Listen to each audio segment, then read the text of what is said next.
بسم اللہ الرحمن الرحیم۔ السلام علیکم۔ وہ اپنے سامنے تھال سجائے سموسے بیچنے میں مصروف تھی، مگر ابھی تک اس کا ایک بھی سموسہ نہ بکا تھا۔ اس نے دوبارہ سے زوردار آواز لگائی۔ آج وہ اپنے سموسے کچھ سستے داموں بیچ رہی تھی۔ اس کی وجہ یہ تھی کہ وہ آج جلدی گھر جانا چاہتی تھی۔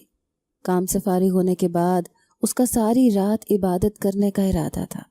آج 30ویں رمضان کی شب تھی اور وہ اس شب میں اپنے رب سے راز و نیاز کرنا چاہتی تھی۔ خشک حلق کے ساتھ اس نے پورا زور لگا کر کچھ بلند آواز میں صدا لگائی، سموسے لے لو، مگر ابھی تک اس کی طرف کوئی گاہک نہ آیا۔ مارکیٹ کے تمام گاہک شیشے والی اونچی دکان میں سموسے خریدنے کے لیے جا رہے تھے۔ زمین پر رکھے اس کے تھال میں چند سموسوں کی جانب کسی کی توجہ نہ تھی، حالانکہ اس نے سموسے جالی کے کپڑے سے ڈھانپ رکھے تھے تاکہ مکھیوں اور گندگی سے بچے رہیں۔ ہاتھ دھونے اور صفائی کا خاص خیال رکھنے کے بعد اس نے سموسے خود سے تیار کیے تھے، بلکہ وہ پورے رمضان سے ہی یہ سب کر رہی تھی۔ کبھی تو اس کے سموسے بک جایا کرتے اور کبھی وہ ویسے کے ویسے ہی تمام سموسے اٹھا کر گھر لے جاتی اور اس کے بچے صبر و شکر کر کے کھا لیتے۔ سموسے نہ بکنے کی صورت میں اس کے بچوں کے پاس پیٹ بھرنے کے لیے کچھ تو ہوتا تھا، مگر پیسوں کی تنگی اس کو رلا دیتی۔ وہ مغرب کی اذان تک بیٹھی رہی۔ اب تو سارا بازار سنسان ہو چکا تھا۔ تمام لوگ افطاری کی اشیاء خرید کر اپنے اپنے گھروں کو جا چکے تھے، مگر وہ اس امید میں تھی کہ شاید ابھی بھی کوئی گاہک آ جائے اور اس کی چیزیں خرید کر گھر لے جائے اور اس کے ہاتھ کچھ پیسے لگ سکیں، مگر ابھی تک اس کے تقریباً آدھے سموسے بکے تھے، جبکہ باقی آدھے جوں کے توں ہی پڑے تھے۔ اللہ اکبر کی صدا بلند ہوئی تو وہ تھال اپنے سر پر رکھ کر اٹھ کھڑی ہوئی۔ اپنے ہی سموسے سے روزہ افطار کرتے ہوئے آنکھوں میں آنسو لیے وہ گھر کی طرف بڑھ گئی۔ زینب نے ایک غریب خاندان میں آنکھ کھولی تھی۔ اس کی ساری زندگی دکھ اور محرومی سے بھری ہوئی تھی۔ وہ چھوٹی سی تھی کہ اس کے باپ کا انتقال ہو گیا۔ اس نے یتیمی کی زندگی گزاری۔ اس کی ماں نے جیسے تیسے کر کے اسے اور اس کے 2 چھوٹے بھائیوں کو پال پوس کر جوان کیا۔ اس کا باپ صرف ایک مکان چھوڑ کر گیا تھا جس میں وہ لوگ رہ رہے تھے۔ روپے پیسے کی بے حد تنگی تھی۔ ماں لوگوں کے گھروں میں کام کیا کرتی، مگر اس کو اپنی اولاد کو پڑھانے لکھانے کا بہت شوق تھا، لہٰذا غربت کے باوجود اس نے بچوں کو سرکاری اسکول میں پڑھنے کو بٹھا دیا۔ وقت یوں ہی گزرتا رہا۔ محرومی اور غربت کی زندگی گزارنے کے باوجود بچے پڑھ لکھ گئے۔ زینب نے FA کا امتحان پاس کیا تو ماں کو اس کی شادی کی فکر لاحق ہو گئی، جبکہ اس کے 2 چھوٹے بھائی ابھی تعلیم حاصل کر رہے تھے۔ زینب بیاہ کر اپنے گھر چلی گئی۔ بھائی پڑھ لکھ کر نوکری پر لگے تو گھر کے حالات کچھ بدل گئے۔ زینب کی ماں کو بھی کچھ سکون حاصل ہوا، مگر زینب کی قسمت میں شاید سکون نہیں تھا۔ وہ بری قسمت لکھوا کر پیدا ہوئی تھی۔ 3 بچے پیدا کرنے کے بعد اس کا شوہر ایک ٹریفک حادثے میں جاں بحق ہو گیا اور وہ چھوٹی عمر میں اپنے 3 بچوں کو لے کر ماں کے در پر آ بیٹھی۔ ماں اپنے بیٹوں کی کمائی خوشی خوشی بیٹی اور اس کے بچوں پر خرچ کرتی۔ ماں کے ہوتے ہوئے زینب کو کبھی کسی قسم کی تنگی کا سامنا نہ کرنا پڑا۔ اس کی ماں نہ صرف بچوں کے لاڈ اٹھاتی بلکہ ان کی فرمائشیں اور خواہشیں بھی پوری کرنا اپنا فرض اولین سمجھتی۔ ماں کے ہوتے ہوئے اس کے بھائیوں کے رویے بھی اس کے ساتھ اچھے تھے۔ اس کے بھائی اس پر اور اس کے بچوں پر جان چھڑکتے۔ ماں نے بڑے ارمانوں سے اپنے 2 بیٹوں کی شادی رچائی اور زینب نے ماں کا پورا ساتھ دیا۔ بازاروں کے چکر لگانے سے لے کر گھر کے کام کاج کی ساری ذمہ داری اس نے اپنے سر لے لی۔ 2 بھابھیوں کے گھر میں آنے سے گھر میں خوب رونق لگ گئی۔ خاندان مکمل ہو گیا۔ ہر طرف خوشیاں ہی خوشیاں تھیں۔ وقت نے پلٹا کھایا۔ زینب کی ماں نہ رہی۔ معمولی بخار نے اس کی جان لے لی۔ ماں کی چھاؤں سر سے ہٹی تو زینب کو دھوپ کی تپش کا احساس ہوا۔ بھائیوں کے اپنے بچے ہو گئے تو اس نے بچوں کی طرف سے ان کی توجہ ہٹتی چلی گئی۔ وہ کام کرنے والی ملازمہ بن گئی۔ چلو بیوہ نند کا کچھ تو فائدہ ہوا۔ بچے بڑے ہونے لگے تو جگہ کی تنگی پڑی۔ بھائیوں کی بھابھیوں کی زبان بولنی شروع ہو گئی۔ تم کرائے کے گھر میں چلی جاؤ باجی، ہمارا اپنا گزارا مشکل سے ہوتا ہے، یہاں گھر چھوٹا ہے۔ اس نے بھائیوں کی جانب غمگین نظر سے دیکھا۔ گھر کا کرایہ کہاں سے دوں گی؟ وہ کہہ نہ پائی، بس سوچ کر رہ گئی۔ کرائے کی فکر مت کرنا، ہم دونوں مل کر دے دیں گے۔ بھائی نے اس کی پریشانی بھانپ لی۔ اس کے دل سے اپنے بھائیوں کے لیے دعا نکلی، سدا شاد و آباد رہو۔ وہ اپنے بچوں کو لے کر کرائے کے گھر میں آ بسی۔ یہ گھر بھائیوں نے ہی ڈھونڈ کر دیا تھا، مگر بھائیوں کے گھر سے کچھ دور تھا۔ اسے گھبراہٹ ہوئی، اکیلی کبھی رہی نہیں تھی۔ ہمیشہ ماں کا ساتھ تھا اور ماں کے بعد بھائیوں کے آسرے تھے۔ بھائیوں نے اس معاملے میں بھی تسلی دے دی کہ کوئی مسئلہ نہیں۔ اس کا بھائی بولا، میں تو ویسے بھی گاڑی لینے والا ہوں، کچھ دنوں میں آنے جانے کا تو کوئی مسئلہ ہی نہیں رہے گا۔ وہ ایک بار پھر سے مطمئن ہو گئی۔ بچے بھی الگ گھر میں آ کر خوش تھے، کیونکہ ماموں کے گھر میں تو ممانیاں ادھر ادھر پھرنے تک نہیں دیتی تھیں۔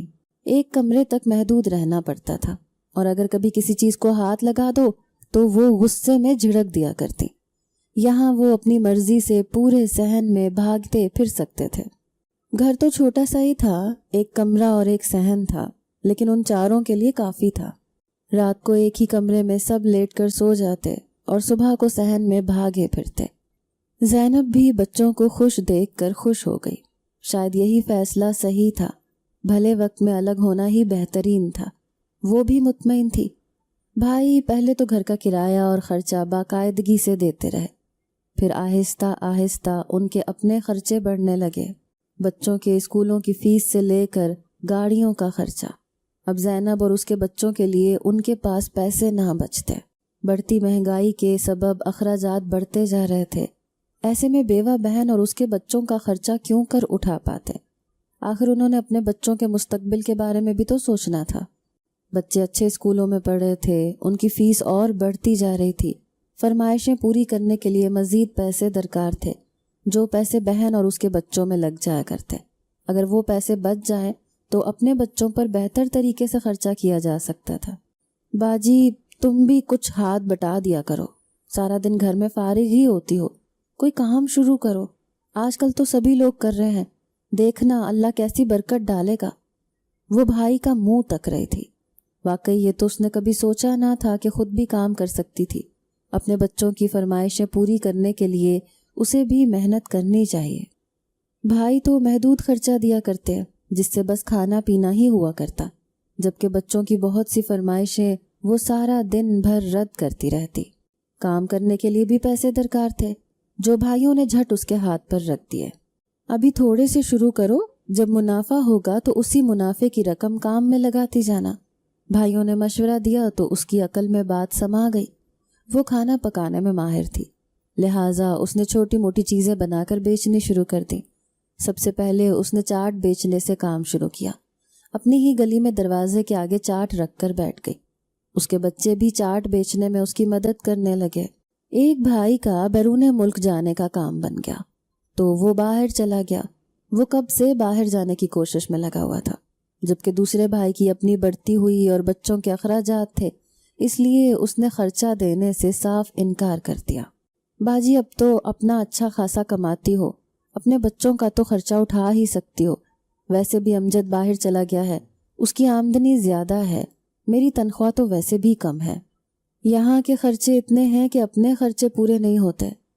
واقعی بھائی صحیح کہہ رہا تھا، بڑھتی ہوئی مہنگائی میں تو اپنا پورا کرنا مشکل ہے، ایسے میں اپنی بیوہ بہن اور اس کے 3 بچوں کا کوئی کیسے پورا کر سکے گا؟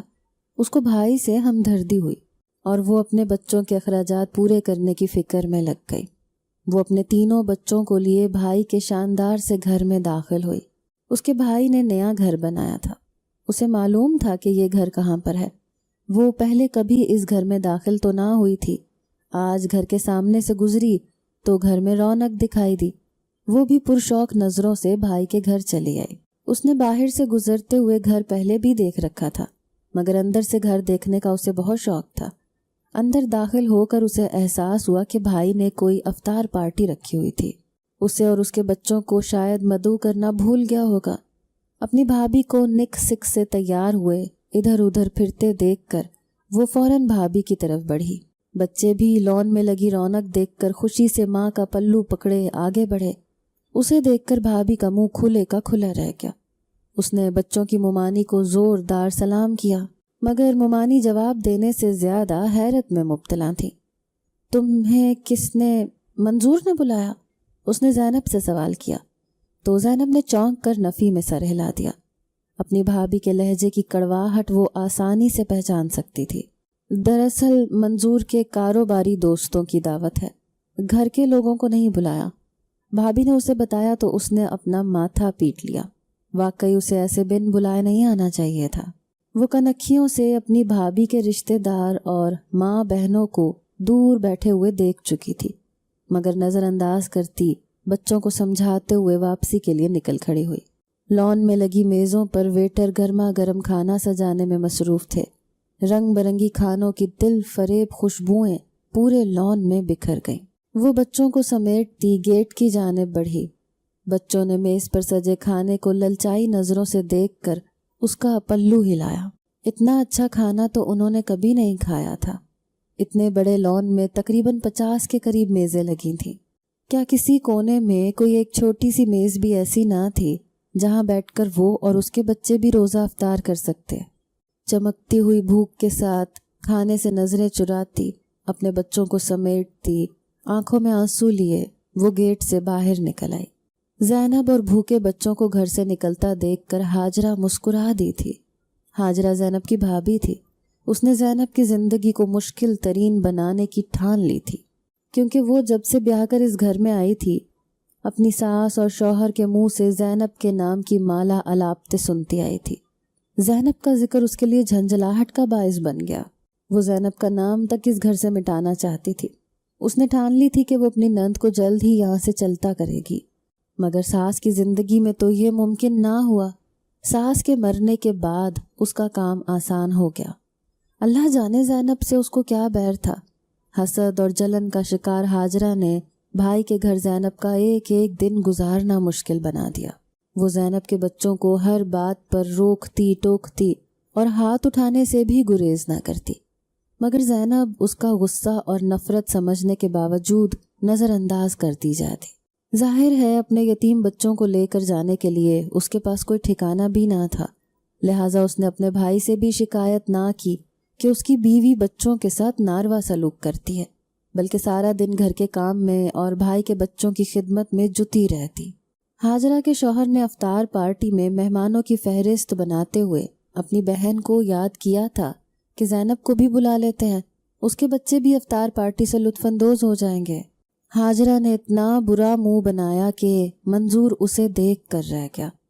وہ یتیم پھٹے پرانے کپڑے پہن کر آ جائیں گے تو مہمانوں کے سامنے ہماری کیا عزت رہ جائے گی کہ ہمارے رشتہ دار اتنے غریب ہیں۔ منظور کی اچھی بڑی کمپنی میں نوکری لگی تھی۔ اس کا حلقہ احباب پڑھے لکھے امیر لوگوں سے بھرا ہوا تھا۔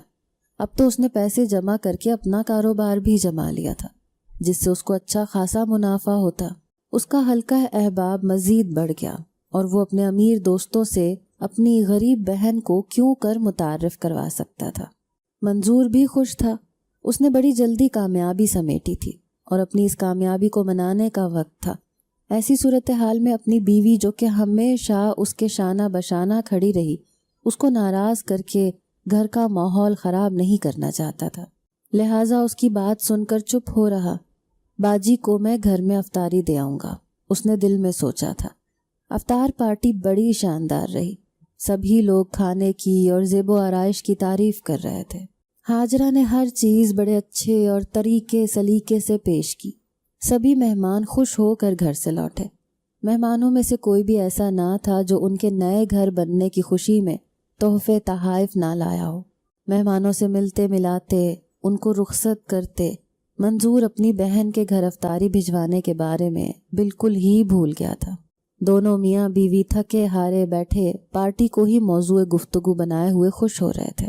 باقی کا سارا کام نوکروں پر چھوڑ کر خود پاؤں پسار کر پھیل گئے۔ ویٹرز نے بچا کچا کھانا آپس میں تقسیم کیا اور کام سمیٹ کر چلتے بنے۔ اپنی کامیاب افطار پارٹی کا جشن مناتا ہوا منظور بیوہ بہن اور اس کے یتیم بھوکے بچوں کو بالکل ہی بھول گیا۔ وہ دونوں میاں بیوی اس بات پر خوش تھے کہ کتنے ہی روزے داروں کا روزہ کھلوا کر انہوں نے جو اجر و ثواب سمیٹا تھا وہ ان کی آخرت کی تیاری کے لیے کافی تھا۔ نادان یہ نہیں جانتے تھے کہ 3 یتیم بچے ان کے گھر سے کھانوں کی خوشبوئیں سونگھتے خالی پیٹ واپس لوٹ گئے تھے۔ زینب کے 2 بڑے بچے تو سمجھدار ہو گئے تھے۔ وہ جانتے تھے کہ ان کی ماں ان کے خرچے اٹھانے کی سکت نہیں رکھتی، لہٰذا انہوں نے فرمائش اور خواہش کرنا چھوڑ دی۔ مگر چھوٹی بہن ابھی نہ سمجھ تھی۔ وہ محلے کے بچوں کو رنگ برنگی چوڑیاں اور کپڑے پہنے دیکھتی تو ماں کا سر کھانے پہنچ جاتی۔ اماں، اس عید پر تو نیا جوڑا دلوا دے، تو نے پچھلی عید پر بھی کچھ نہیں دلوایا تھا، دیکھ میرے سارے کپڑے پھٹ گئے ہیں۔ اس نے اپنی توتلی زبان میں اپنے پھٹے کپڑے ماں کو دکھائے تو زینب کا دل کٹ کے رہ گیا۔ اس کی بھی خواہش تھی کہ وہ اپنے بچوں کے لیے نئے کپڑے خریدے، مگر وہ اتنے پیسے ہی نہ کما پاتی جس میں 2 وقت کی روٹی بمشکل پوری ہوتی۔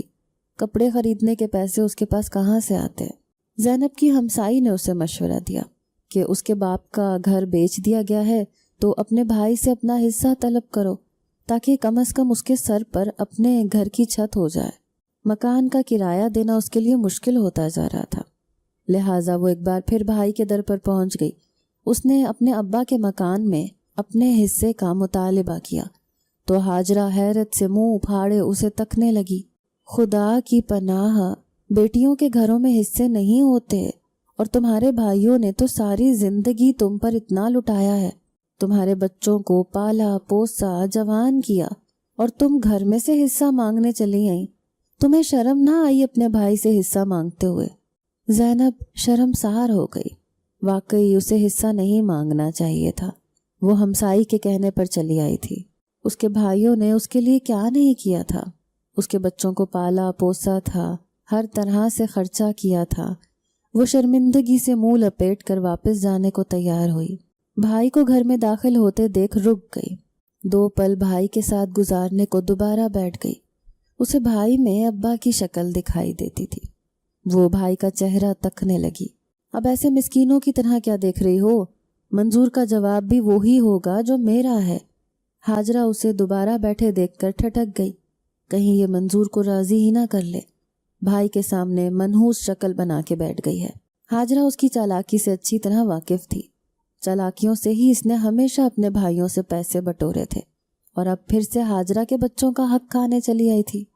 پیسوں کے لالچ نے ہاجرہ کو اندھا کر دیا تھا۔ اسے زینب کے دکھ بھی چالاکی دکھائی دیتے تھے۔ منظور صورتحال کو نہ سمجھا تو بیگم کی جانب سوالیہ نظروں سے دیکھنے لگا۔ مکان میں سے حصہ چاہیے آپ کی بہن کو؟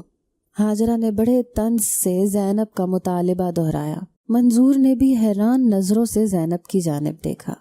نہیں بھائی، وہ ہکلا گئی۔ آپ کو تو معلوم ہے بڑھتے بچوں کے خرچے بھی بڑھتے جاتے ہیں۔ میں نے سوچا اپنی چھت ہو جائے گی تو مکان کا کرایہ بچوں کی ضروریات پوری کرنے میں لگا دوں گی۔ خیر سے 3 بچوں کے خرچے بھی میری استطاعت سے زیادہ ہیں۔ اس کے ذہن میں اپنے بچوں کے معصوم چہرے ابھرے تو مسکرا دی تھی۔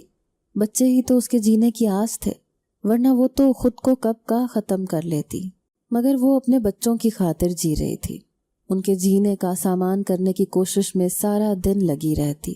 3 بچوں کے خرچے اگر تم سے پورے نہیں ہوتے تو ایک آدھے کو مار ڈالو، کم بچے ہوں گے تو خرچے بھی خود ہی پورے ہو جائیں گے۔ ہاجرہ کا زہر میں ڈوبا لہجہ سن کر وہ کانپ گئی۔ نہیں، اس کے حلق سے کانپتی ہوئی آواز میں صدا بلند ہوئی، ایسا مت بولیں۔ لوگ آئس کریم میں زہر ملا کر بچوں کو کھلا دیتے ہیں اور خود بھی کھا کر سو جاتے ہیں، دوسروں کی زندگیوں کو عذاب نہیں بناتے۔ ہاجرہ نے اسے ایک اور تیر مارا۔ اس کا کلیجہ چھلنی چھلنی ہو گیا۔ اس نے زخمی نظروں سے بھائی کی جانب دیکھا، جو نظریں پھیرے پاؤں پر پاؤں جمائے غصے میں اپنی تھوڑی پر ہتھیلی جمائے بیٹھا تھا۔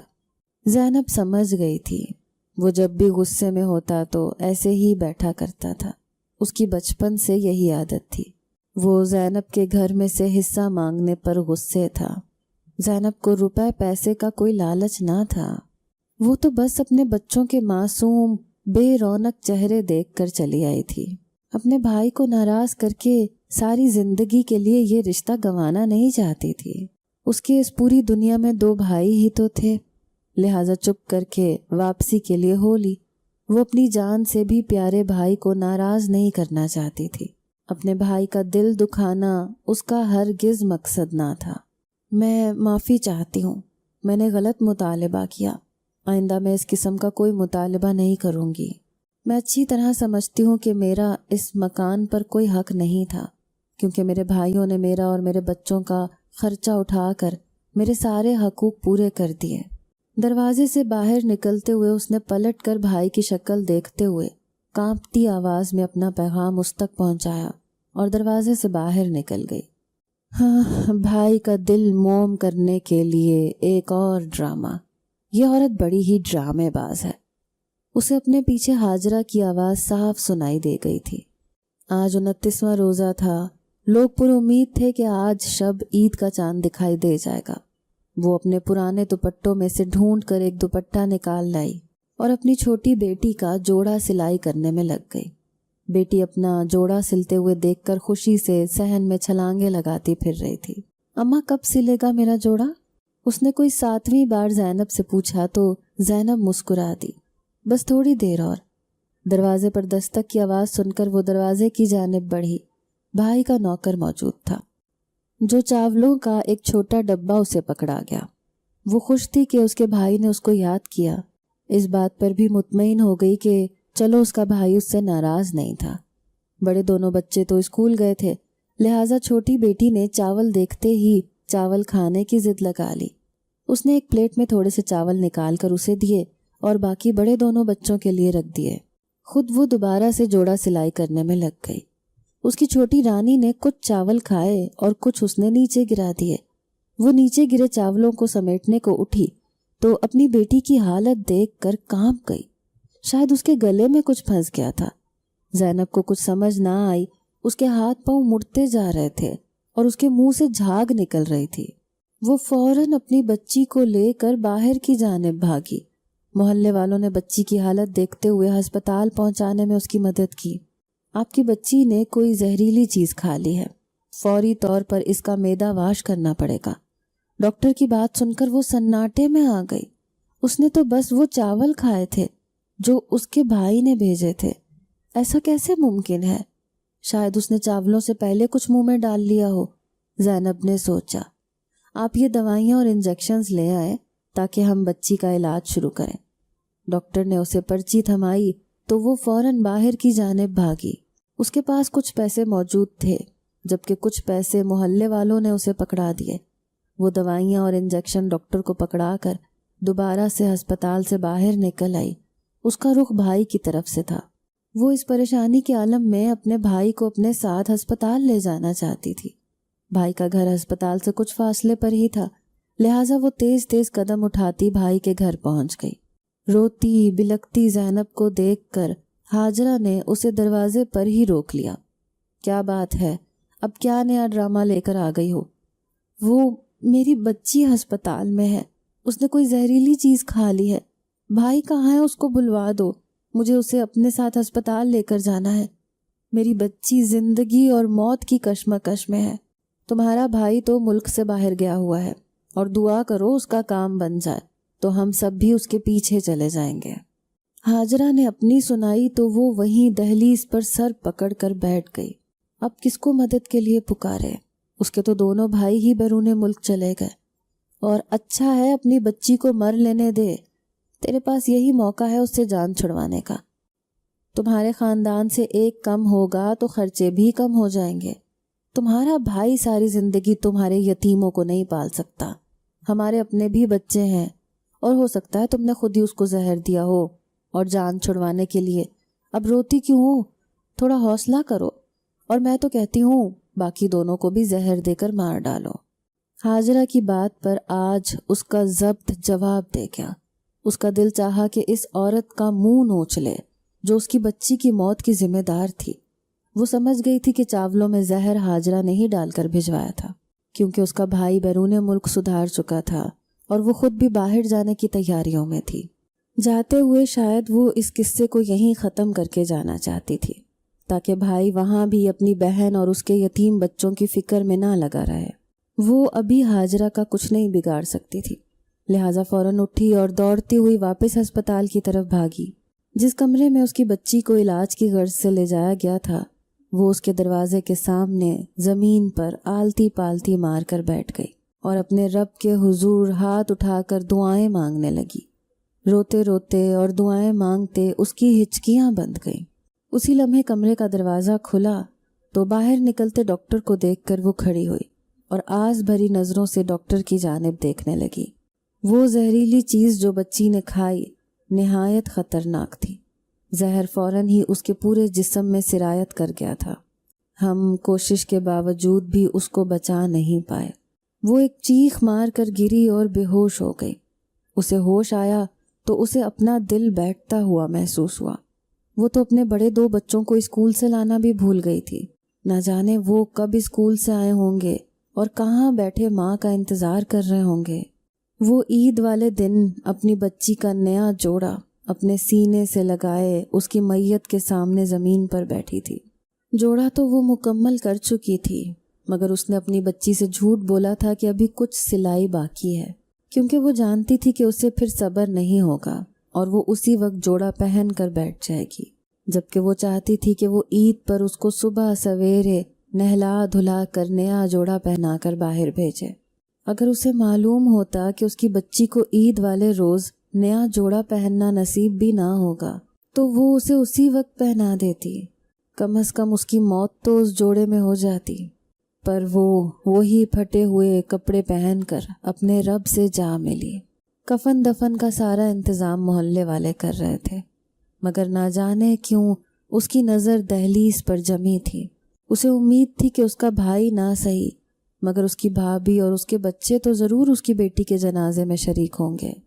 ہاجرہ اور منظور خوش گپیوں میں مصروف ایئرپورٹ کی جانب گامزن تھے۔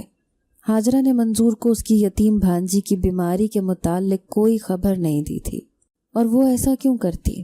وہ تو ان سب سے پہلے ہی جان چھڑوانا چاہتی تھی۔ اس نے منظور کے پہلے سے بیرون ملک جانے کے بارے میں زینب سے جھوٹ بولا تھا۔ بیرون ملک تو ان سب لوگوں نے اکٹھے ہی عید کے اگلے روز جانا تھا، اور ہاجرہ کا ارادہ کبھی واپس پلٹ کر نہ آنے کا تھا۔ ان کے سارے انتظامات پہلے ہی ہو چکے تھے۔ نہ جانے زینب کو دکھ اور تکلیف میں دیکھ کر ہاجرہ کی روح کو اتنا سکون کیوں ملتا تھا۔ اسی طمانینت کو پانے کی خاطر اس نے چاولوں میں زہر ملا کر زینب کی طرف بھیج دیا تھا۔ وہ چاہتی تھی کہ وہ سبھی زہر کھا کر مر جائیں تو سب لوگوں کو یہی لگے کہ غریب ماں نے اپنے بچوں کو زہر دے کر خود بھی زہر کھا کر خودکشی کر لی۔ جانتی تھی کہ اگر بچ بھی گئی تو وہ اس کا کچھ نہیں بگاڑ سکتی۔ زینب جب روتی بلکتی اس کی دہلیز پر پہنچی تو ہاجرہ کی روح تک میں سکون پڑ گیا تھا، مگر وہ اس بات پر ٹھٹک گئی کہ اس کی صرف ایک بچی کی حالت تشویشناک تھی۔ چلو خیر، کوئی بات نہیں، اس نے کندھے اچکائے اور بیرون ملک جانے کی تیاریوں میں لگ گئی۔ وہ یہ نہیں جانتی تھی کہ قدرت کی لاٹھی بے آواز ہوتی ہے۔ زینب کا اس دنیا میں بھلے کوئی نہیں، لیکن خدا تو اس کا بھی تھا۔ ایئرپورٹ پر جاتے ہوئے گاڑی منظور کے قابو میں نہ رہی اور سامنے سے آتے ایک بڑے سے ٹرک سے ٹکرا گئی۔ حادثہ بے حد خوفناک تھا۔ گاڑی دور تک ٹرک کے ساتھ گھسٹتی چلی گئی۔ ٹرک والا تو اپنی جان بچا کر بھاگ گیا۔ اس سنسان بیابان میں کوئی آدمی موجود نہ تھا۔ ہاجرہ کے سوا سبھی موقع پر دم توڑ گئے۔ وہ اپنے سامنے اپنے بچوں کو سسکتا مرتا دیکھتی رہی، مگر وہ گاڑی میں پھنسی ہوئی تھی، کچھ نہ کر سکی۔ اسے زینب کے دکھ درد کا چند منٹوں میں ہی اندازہ ہو گیا۔ جائے حادثہ پر سب سے پہلے پہنچنے والے آوارہ کتے تھے جو خون کی بو سونگھ کر وہاں پہنچے۔ وہ لاشوں کی طرف بڑھے تو ہاجرہ نے انہیں وہاں سے بھگانے کی کوشش کی۔ انہوں نے ہاجرہ پر ہی حملہ کر ڈالا اور اس کو بری طرح سے بھنبور ڈالا۔ پاس سے گزرتی گاڑی نے حادثہ دیکھا تو رک کر کتوں کو دور بھگایا اور ایمبولنس کو فون ملا دیا۔ معذور ہاجرہ کتوں کے کاٹنے کی وجہ سے پاگل ہو چکی تھی۔ وہ کتوں کی طرح کھانا کھاتی اور پانی پیتی اور منہ سے کتوں کے بھونکنے کی آوازیں نکالتی۔ جو بھی اس کے پاس جاتا اسے کاٹنے کو دوڑتی۔ ڈاکٹر نے انسانوں کا اس کے پاس جانا منع کر دیا، کیونکہ وہ جس کو کاٹے گی وہ بھی اسی کی طرح پاگل ہو جائے گا۔ لہٰذا اس کے گلے میں پٹا ڈال کر اسے زنجیر کے ساتھ باندھ دیا گیا اور ایک الگ کمرے میں بند کر دیا گیا۔ اسے پیالے میں کھانا اور پانی رکھ دیا جاتا اور وہ کتوں کی مانند کھانا کھاتی اور پانی پیتی۔ اسے کچھ یاد نہ تھا کہ اس کا یہ انجام کیوں کر ہوا۔ اور وہ اپنی زندگی میں یتیموں کے ساتھ کتنا برا سلوک کر چکی تھی، مگر دیکھنے والے سب کچھ دیکھتے اور سمجھتے۔ ہاجرہ کا قصہ زبان زد عام تھا۔ عبرت حاصل کرنے والے عبرت حاصل کرتے تھے، جبکہ وہ لوگ جن کے دلوں پر، آنکھوں پر اور کانوں پر خدا نے مہر لگا دی تھی، وہ ابھی بھی اس قصے سے کچھ نہ سیکھ پائے۔ اگر آپ کو آج کی ہماری کہانی پسند آئی ہے تو اسے لائک کیجیے اور اپنے پیاروں کے ساتھ شیئر کیجیے، اور ہاں، اگر ابھی تک آپ نے ہمارا چینل سبسکرائب نہیں کیا تو ضرور کیجیے۔ ملتے ہیں کل ایک نئی اور دلچسپ کہانی کے ساتھ، تب تک کے لیے اللہ حافظ۔